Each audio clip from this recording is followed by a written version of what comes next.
بسم الله الرحمن الرحیم.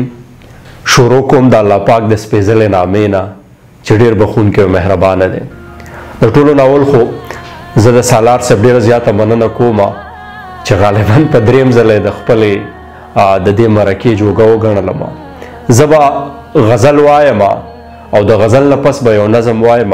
غزل داسې دی چې ژوند لمحه لمحه عذابو او روانو، ژوند لمحه لمحه عذابو او روانو، هر سړی خراب ترابو او روانو.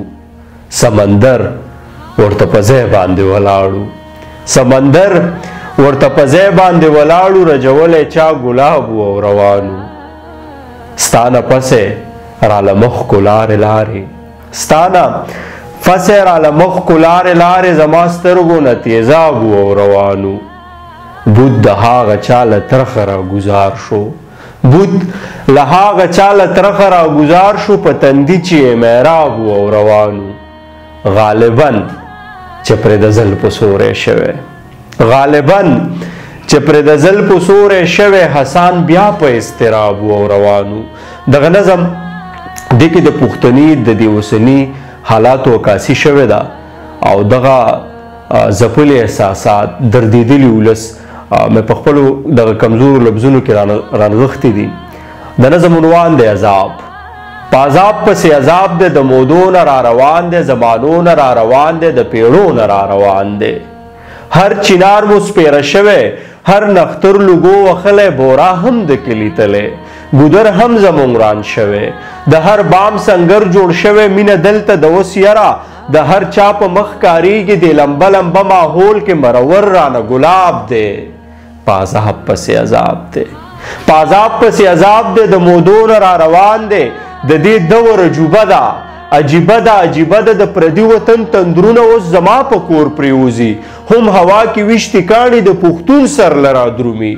نه مو توره ګناه یاد شي، نه مو سپینه ګناه کړې، ملاسته غوا هم خدای شته دی که د چا مو پاسولي. پښتانه دومره حساس یو د هندوانو مړو ایرو ته هم موږ 3 ورځې ژړلي، خپل پر هر نه مو تار ویستی خو د بل خوږ مو ګنډلی. بیا دا وخت زمانه ولې ولې اخر ولې د کم سیز انتقام اخلي چې الټه مو په حساب دی. په عذاب پسې عذاب دی، په عذاب پسې عذاب دی، د مودو نه را روان دی. د دې خاورې ونې بوټو سیند اوبو ګټو لوټو د بارودو خونه غستی، چې مزوي څنګه پیدا شي په بارودو یې ټکور کم، چې لږ لوی شي د مکتب شي د مکتب نه یې پټوبه. وایم هسې هسې نه چې هسې نه چېرته په لار کې، هسې نه چېرته بازار کې، هسې نه چېرته مکتب کې، د دې زوی غوښې سبا مې په کتاب پسې نښتي، په دیوال پسې نښتي، په نصاب پسې نښتي، په دیوال پسې نښتي، د ژوند پال پسې نښتي. د دې یارې اخر پلار یم، دا د ګل په شان بچی مې د کور ګوټ کې د مودو نه د پنجرې لاندې ساتمه. خو چې دا بچی مې لوی شي سبا څه به وایي ماته، رښتیا څه به وایي ماته، چې کاکا به وایي ماته، که ماما به وایي ماته، مسیحا به وایي ماته، که بلا به وایي ماته. په دې هر څه ښه پوهېږم خو زه څه وکړم خالقه. پرون پلار مې چا مړ کړی و، نن د رور سر ته مې ناست یم، هسې نه الله دې نه کي سبا دغه ګل بچی مې په اوږو باندې اخیستی. دلته مرګ د ژوند په بیه، دلته مرګ بلا ارزان دی، هر سړی د ځانه تښتي په لټون د بل جهان دی. ما نه ورک د ژوند کتاب دی، ستا نه ورک د ژوند کتاب دی. په عذاب پسې عذاب دی، په عذاب پسې عذاب دی، د مودو نه را روان دی، د نړۍ په هاغه سر کې چې اوس څوک هم بارود جوړ کړي زه یې دې خاورې له راوړي. په پښتون تجربه کې تجربو لره فیدا یم، حادثو لره فیدا یم، عزتونه مې تار تار شو، عظمتونه مې تار تار شو، خویندې میندې بې پردې شوې، زلمي ټول خو مې خالقه ته یې وینې ښه خبرې د پردي جنګ شهیدان شو. اتلان مې ټول وده دي سالار صاحب، اتلان مې ټول وده دي، باباګان مې ټول وده دي، د جرګو خلک مې نشته، د خبرو سړي مړه دي. دا ستار هغه چا په سر کو چې یې سر د روپۍ نه دی.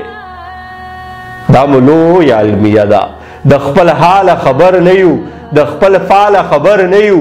هر سنگر کې می دشمن دی راته خپل رور کېنولی، زما لاس زما ګریوان دی، عجیبه شان امتحان دی خپل تاریخ نه خبر نه یم که خبر یم حسانه هغه دومره بس خبر یم دروغجن مې ټول نصاب دی په عذاب پسې عذاب دی د مودو نه را روان دی ډېره زیاته مننه خوشحاله شئ